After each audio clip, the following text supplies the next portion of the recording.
Welcome to Drinks Made Easy. Today we're taking a look at a great dessert shot inspired by the After 8 dinner mint. Perfect for a little nightcap after a date.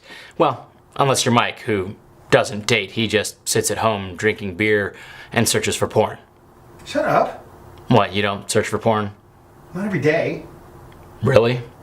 Okay, every day.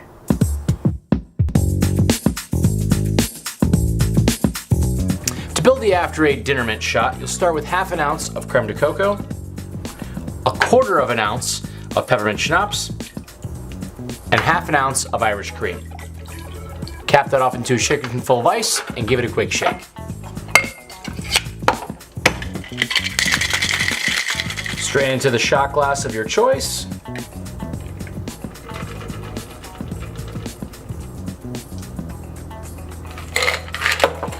And there you have the After 8 dinner mint shot.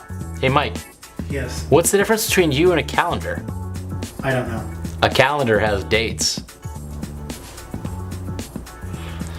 It hurts when it's true. Thanks so much for watching. Please be sure to always drink responsibly, because everybody likes to make friends, but no one likes to make them in a prison shower, except for Mike, because he can only get a date that way. Cheers.